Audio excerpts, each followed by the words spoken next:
L'indice socio-économique des écoles en Fédération Wallonie-Bruxelles, capsule 3, les classes ISE.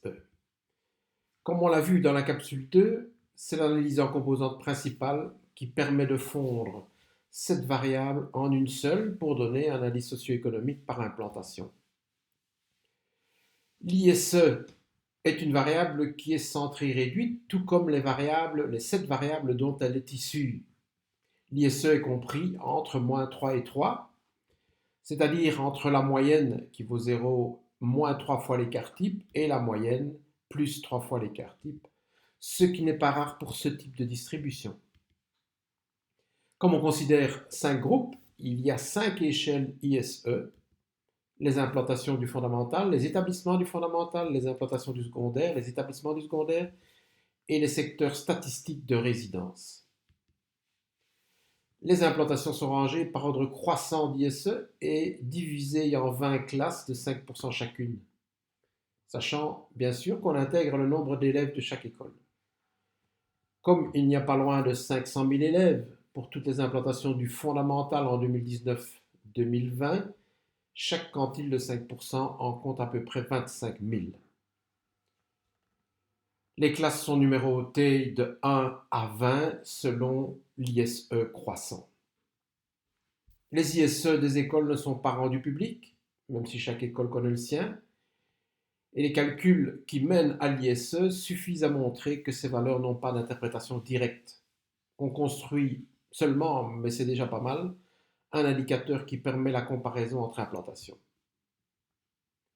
Le numéro de classe, donc la classe ISE, est publié et connu de tous. Ne dites pas l'école fondamentale s'intéresse de la compassion à un ISE de 5, c'est impossible. L'ISE est un nombre entre moins 3 et 3. Mais dites, en 2020-2021, Sainte-Thérèse a eu un ISE de moins 0,8, ce que seul Sainte-Thérèse sait, et ce qui l'a positionné en classe ISE 5. La relativité de l'ISE. La question des moyennes tout d'abord. C'est un phénomène connu.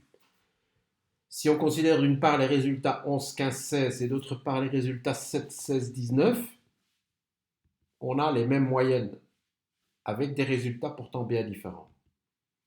Pour une variable donnée, deux populations peuvent avoir des distributions très différentes et une même moyenne. On peut même imaginer deux implantations qui partageraient les 7 mêmes valeurs moyennes pour les 7 variables considérées dans le calcul de l'ISE, tout en ayant des élèves relevant de milieux avec des particularités tout à fait différentes. Une autre valeur centrale que la moyenne conviendrait-elle mieux? La médiane, par exemple? Pour les variables dichotomiques comme études haut, études bas, aide sociale, qui prennent les valeurs de 0 et 1 pour chaque élève, la médiane par école serait également de 0 ou 1, alors que la moyenne implantation donne la proportion d'élèves dont les parents satisfont à ces critères d'études ou d'aide sociale, ce qui a tout de même plus de sens. La relativité de l'ISE toujours. Que des écoles et des ISE égaux, cela signifie que leurs points correspondants ont même coordonnées selon l'axe de composante principale. Ce qui ne veut pas dire que ces points sont superposés dans cet espace à 7 dimensions. Ils peuvent même être relativement éloignés l'un de l'autre et dès lors recouvrir des réalités globalement très différentes. Nous montrons un exemple ici en revenant à une situation simplifiée de 3 variables seulement, avec 2 points J et K qui pourraient représenter des écoles différentes en ayant une même composante principale ISE. La relativité de l'ISE toujours. L'axe de composante principale sera différent pour un ensemble d'écoles différents.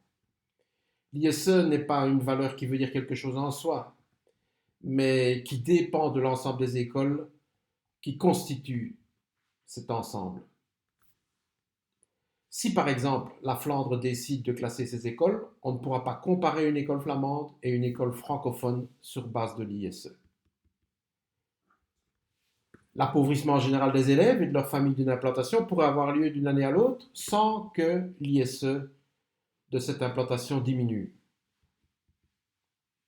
Certaines de ces variables peuvent jouer un rôle plus grand que d'autres dans les difficultés pédagogiques que rencontrent les élèves et les écoles. On ne peut donc utiliser l'ISE comme indicateur proportionnel de ces difficultés, puisqu'il aboutit à les hiérarchiser par l'analyse en composantes principales, selon un critère de dispersion maximale et non en fonction de rapport de cause à effet de chaque variable avec la difficulté scolaire. La relativité du classement, après avoir vu la relativité de l'ISE. Des écoles peuvent appartenir à une même classe et avoir des ISE relativement éloignés, surtout aux extrêmes, dans les classes 1 et 20 par exemple, qui couvrent des intervalles ISE plus grands.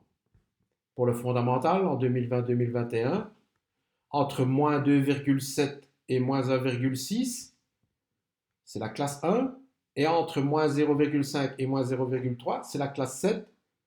On a des implantations qui comptabilisent à peu près le même nombre d'élèves, comme on peut le voir sur le graphique avec les zones rouges et la zone fuchsia.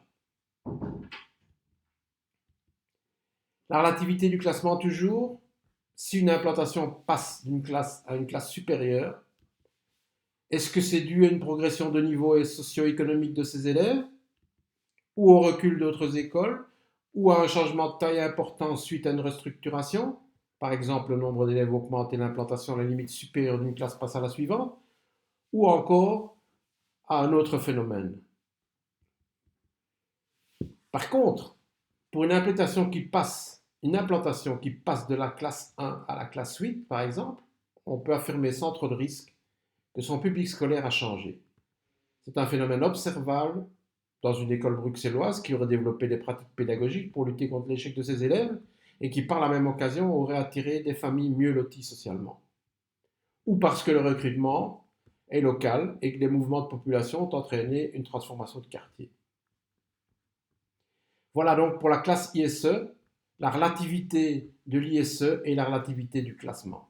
Ceci termine la capsule 3. Rendez-vous donc à la capsule 4.